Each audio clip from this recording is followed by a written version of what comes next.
Bueno, Chile superó la barrera de los 10.000 contagios con el COVID-19. El escenario preocupa a funcionarios de la salud, también a expertos, considerando que el pic de casos se espera para comienzos de mayo. Queremos analizar la curva de contagio, hablar sobre cómo detener su incremento. Estamos para eso con Jaime Zapag, él es director, magíster de Salud Pública de la Facultad de Medicina de la Universidad Católica. Muchísimas gracias por este contacto y buenos días. Buenos días. A ver, que pasemos los 10.000 contagios a estas alturas todavía y al ritmo y a la tasa que están creciendo ese número de contagios, todavía nos puede hacer pensar que vamos a tener un pic a fines de abril, principios de mayo, o esto ha sido más lento y en el fondo se podría atrasar la curva. Sí, bueno, en primer lugar decir que la situación de la pandemia y las cifras que hemos visto en torno a los contagios que van apareciendo y las muertes que tenemos es una situación muy crítica y sin embargo probablemente ha sido una evolución un poco más lenta de lo que se pensaba en un principio por varios de los modelos predictivos. Es muy difícil predecir exactamente cuándo va a venir ese pic, por cuanto depende de múltiples factores. Por eso yo creo que hay que ser cauto en términos de poder decir una fecha, pero ciertamente estamos pensando que en las próximas 2 a 6 semanas es un tiempo donde es posible que muchos nuevos casos aparezcan. Ahora, ¿eso significa que hasta este momento no se puede hablar de que se está aplanando la curva o que realmente se está logrando controlar el número de contagios? Es decir, ¿no hemos pasado lo peor bajo ningún punto de vista? Yo diría que hay que ser muy prudente en esto y los modelos predictivos, como le contaba en un principio,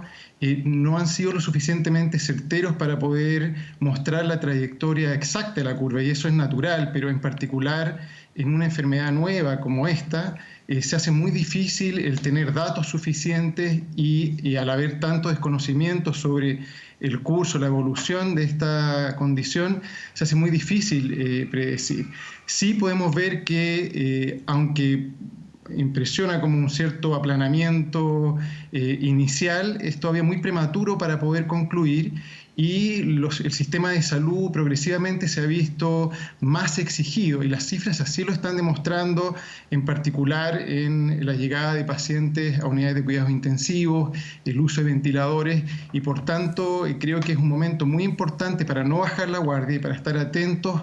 a seguir trabajando fuerte para el control de esta pandemia. Jaime, el gobierno ha hablado como de una especie de meseta de estabilización del número de contagios y por eso también ya se están tomando algunas decisiones como esta nueva normalidad, una quinta etapa que nos obligaría, dicen las autoridades, a tratar de mantener nuestra vida medianamente normal y al mismo tiempo cuidar nuestra salud. ¿Eso es posible para este nivel de contagios o eso debiese ser para después del pic? Sí, a mí me parece que en este momento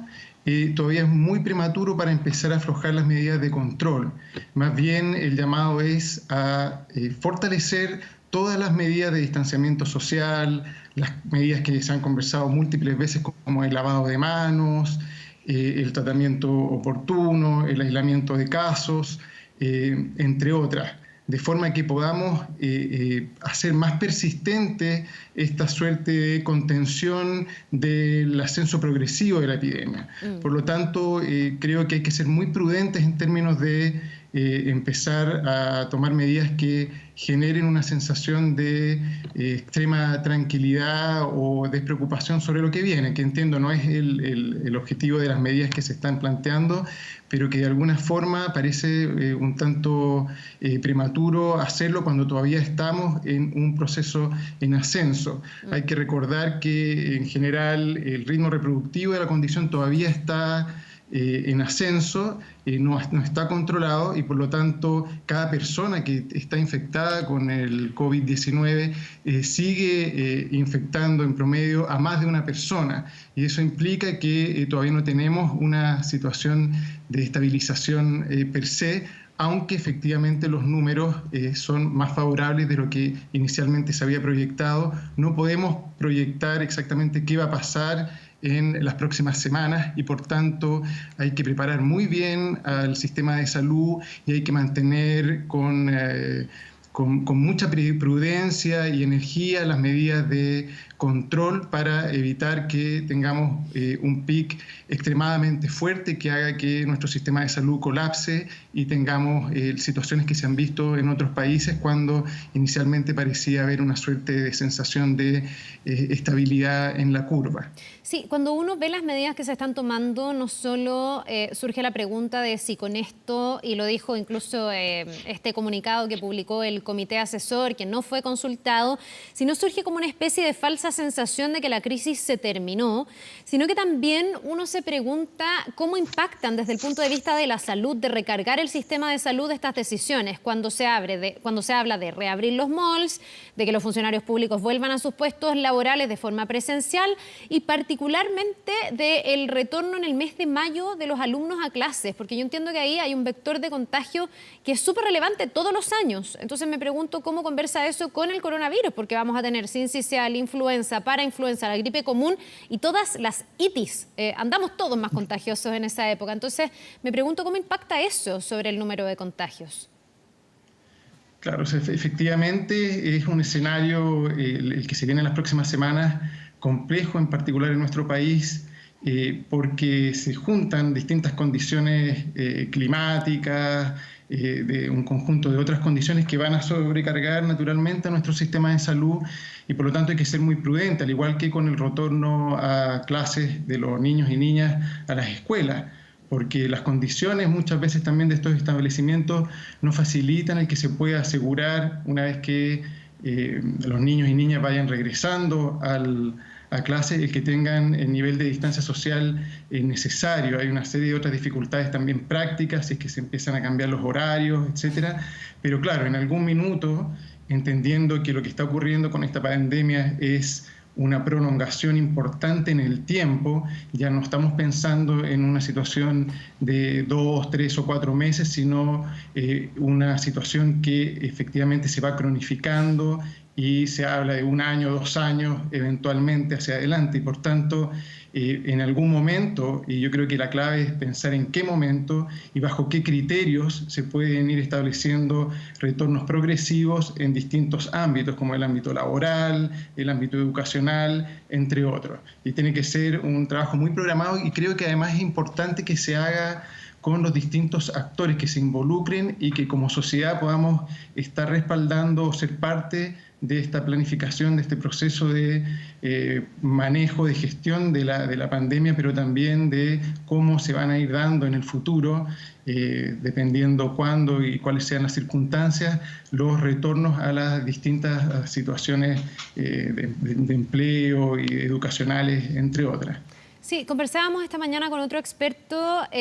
sobre los recuperados del coronavirus que se están además contabilizando en cada uno de los informes que se dan y que ayer fue parte de la fundamentación también del presidente Piñera. A este experto le parecía curioso, decía que no había tanta constatación, que no se sabe si se está chequeando realmente que las personas se hayan recuperado, que esto tiene que constar, llamar telefónicamente, chequear, hacer como un seguimiento de los pacientes en definitiva. ¿Qué mirada tienes tú respecto de eso, de la capacidad de la gente de recuperarse del coronavirus? A partir de esta semana se va a empezar a entregar este carnet COVID-19 y que esto además se utilice dentro de la estadística. ¿Es un contrapeso los recuperados a la forma en que avanza el virus? No sé si me expliqué. Sí. Mira, yo creo que en general es un concepto importante. ¿En qué sentido? En general, cuando se evalúa la evolución de una enfermedad nueva y su incidencia y su forma de transmisión en un contexto y en un tiempo específico, uno observa distintos elementos, ¿cierto? Entre los que se encuentra cuál es la población susceptible, de esa población susceptible cuánto y a qué velocidad se van contagiando, y también es importante ver cuánto de esta población se va recuperando para tener una suerte de balance entre estos tres elementos y poder imaginar que estas personas recuperadas van incorporando entonces inmunidad que todavía hay varias preguntas abiertas sobre cuánto dura esa inmunidad, en qué momento específico esa inmunidad es suficientemente fuerte, entre otros aspectos. Entonces, desde el punto de vista conceptual, me parece que es importante el buscar el seguimiento de estos recuperados, pero en términos prácticos, y por eso también se ha dado la controversia, es difícil poder definir exactamente quién está recuperado cuando tenemos varias incertezas respecto a la enfermedad como tal, y por otro, nuestros mecanismos de control y seguimiento no siempre son lo suficientemente fuertes. Entonces, probablemente si uno utiliza esa definición de recuperados, más bien sería utilizarla de una forma conservadora, en términos, por ejemplo, de los tiempos que se asignan para asumir que una persona está recuperada después que inició los síntomas, en tener muy claro cuál va a ser el indicador en términos de examen de laboratorio, por ejemplo, si se va a utilizar o no, entre otras cosas. Pero que tiene un sentido el pensarlo, el plantearlo en una epidemia, en una pandemia, sí lo tiene, pero me parece que son dificultades más bien prácticas, y especialmente en este ámbito de incertidumbre sobre el COVID-19, que hace más difícil su implementación certera. Entonces, probablemente hay que considerarlo como una medida más, implementarla de la forma más cuidadosa y precisa y con seguimientos como indicabas, pero al mismo tiempo no centrarse exclusivamente en ese parámetro para poder tomar decisiones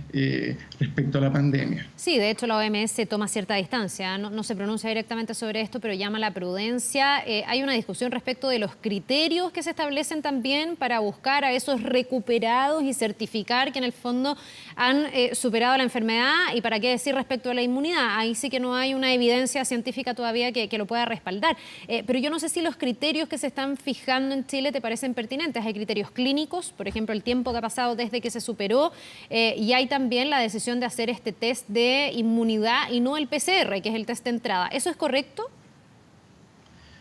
Bueno, yo creo que es una discusión que todavía está abierta. Me parece que lo que yo refería respecto a los tiempos, bueno, se habla de 14 días, 28 días, según la situación específica clínica de cada paciente y del alta que haya tenido, ¿cierto? Pero por otra parte, estos test de anticuerpos, efectivamente, cuando aparece los IgM inicialmente y luego los IgG, podemos tener elementos para decir que la persona ha estado con la infección. Ahora, el problema es cuáles son los falsos positivos, los falsos negativos que pueda tener este test, y por otra parte también cuál es